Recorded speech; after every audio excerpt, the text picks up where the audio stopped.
हम स्कॉस्ट शेर Kashmir university of agriculture science and technology Kashmir में इस टाइम पे मौजूद है। कश्मीर में पहली बार अपनी नवियत का एक जेके मैट 3 डे कॉन्फ्रेंस का इनेकाद किया गया है।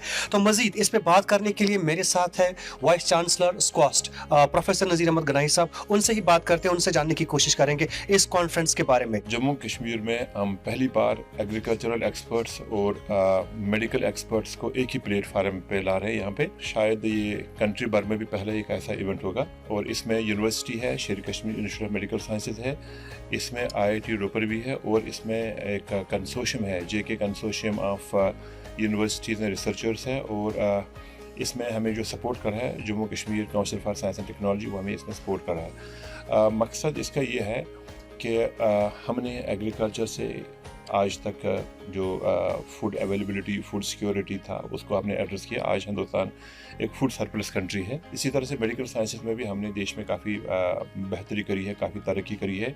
आज कुछ हमारे पास दोनों के लिए कुछ नए चैलेंजेस हैं। माहौल और मौसमियात की तब्दीलियों की वजह से नई बीमारियां और नए चैलेंजेस हमारे पास आ रहे हैं। जो सॉइल, वाटर, एनवायरनमेंट है, उसमें डिटोरेशन है, पोल्यूशन है। जो फूड हम यहाँ पे खाते हैं, चाहे सब्जियाँ खाते हैं, मेवे खाते हैं, उस फूड में काफ़ी कुछ टॉक्सिक रेजिड्यूज भी आते हैं। वो सब कुछ हमारी फूड चेन में चला जाता है और उससे बीमारियों का काफ़ी अंदेशा होता है। कैंसर्स ऑन राइज हैं। तो इन बीमारियों का कनेक्शन कहीं ना कहीं फूड क्वालिटी या फूड अवेलेबिलिटी के साथ भी है। तो अब ये ज़रूरी है कि हम दोनों ने एक ही प्लेटफार्म पे आके इन इश्यूज़ को एड्रेस करना होगा। तो इस सिलसिले में हमने देश भर से बहुत सारे मेडिकल एक्सपर्ट्स को भी यहाँ पे बुलाया। उसमें एम्स के हैं, उसमें मैक्स हॉस्पिटल्स के हैं, उसमें स्किम्स के हैं, गवर्नमेंट मेडिकल कॉलेज श्रीनगर से एक्सपर्ट्स हैं। करीब 150 मेडिकल डॉक्टर इसमें पार्टिसिपेट कर रहे हैं। टोटल जो पार्टिसिपेशन है वो करीब 700 पार्टिसिपेशन है। तो ये हमारी एक कोशिश है। और दूसरा इसमें यह है कि हमने यूनिवर्सिटी में एक स्टेप उठाया है, उसको हम कहते हैं कि वन हेल्थ का मतलब है कि अगर हमने ह्यूमन हेल्थ को बेटर करना है, उसके लिए ज़रूरी है कि एनिमल हेल्थ का होना बड़ा ज़रूरी है। मान लो 70% जो बीमारी, इन्फेक्शस डिजीज जो इंसान में आती है वो जानवरों से आती है, तो उनको भी ठीक करना है और एनवायरनमेंट, माहौलियात को भी ठीक करना है, उसको बोलते हैं वन हेल्थ। हमने पहली बार हिंदुस्तान में एक स्कूल ऑफ वन हेल्थ इस यूनिवर्सिटी में बना रहे हैं और बताने में मुझे खुशी हो रही है। कल ही इस यूनिवर्सिटी को एक वन हेल्थ प्रोग्राम पे एक काफ़ी बड़ा प्रोजेक्ट आया है गवर्नमेंट ऑफ इंडिया से। उसमें हमारे पार्टनर्स हैं, IIT कानपुर है और साथ में इमटेक चंडीगढ़ है और स्कीम्स है और हम हैं। करीब 25 करोड़ का वो प्रोजेक्ट है। इसी तरह से एवियन इन्फ्लुएंजा भी एक बहुत बड़ा चैलेंज, उस पर भी हमें एक प्रोजेक्ट मिला है। करीब 1.5 करोड़ का प्रोजेक्ट है वो। तो इस यूनिवर्सिटी ने कुछ नॉवल स्टेप्स और इनिशिएटिव्स लिए, ये उनमें एक इनिशिएटिव है और मकसद ये है कि हमने अपने लोगों की ज़िंदगी को कैसे बेहतर बनाना है, ये उसका एक स्टेप है। इसमें हमारे पास जो सेशंस है वो हमने लगभग 22 सेशंस हमने डिवाइड किए हुए हैं।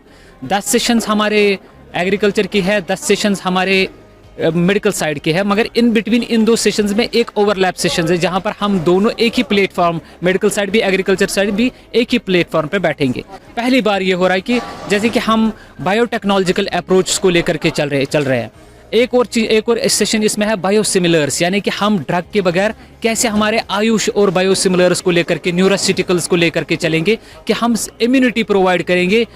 To prevention is better than cure जो हम बोलते हैं। लाइफस्टाइल डिजीज़ भी डिस्कस होंगी, इसमें हॉस्पिटल एडमिनिस्ट्रेशन भी डिस्कस होगी और इसमें ये भी डिस्कस होगा कि ड्रग डिस्कवरी और ड्रग इकॉनमी, आर्टिफिशियल इंटेलिजेंस को डिस्कस करेंगे, ब्लॉकचेन टेक्नोलॉजीज़ को डिस्कस करेंगे और उसके बाद ये दोनों चीज़ें एक ही प्लेटफॉर्म पर डिस्कस होकर के एक रोड मैप बनेगा फॉर वन हेल्थ कंसेप्ट।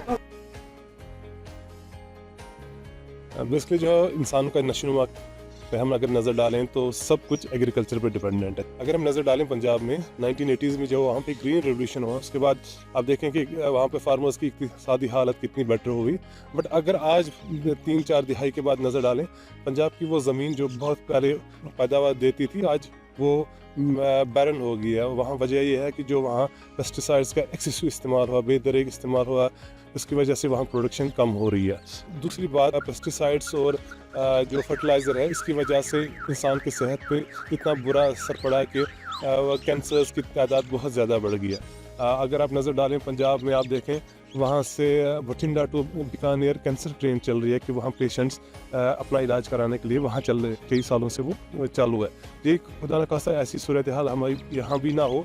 सो वहाँ हमारे जो फार्मर्स हैं उनसे रिक्वेस्ट है कि जहाँ कहीं भी आप ऑर्गेनिक फार्मिंग को करें तो बेटर है, बट जहाँ पे आपको लग रहा है कि वहाँ इन चीज़ों की ज़रूरत है, तो वहाँ पे जो साइंटिस्ट एग्रीकल्चर साइंटिस्ट हैं उन्हीं की तो जो उनकी डायरेक्शंस हैं उसी के हिसाब से मिनिमम क्वांटिटी का इस्तेमाल करें, ताकि जो पेस्टिसाइड्स और फर्टिलाइजर्स हैं ये इंसान की फूड चेन में ना आए और जो ग्राउंड वाटर है उसमें ना जाए, ताकि हमारे जो ड्रिंकिंग वाटर में ये सब चीज़ें ना आए।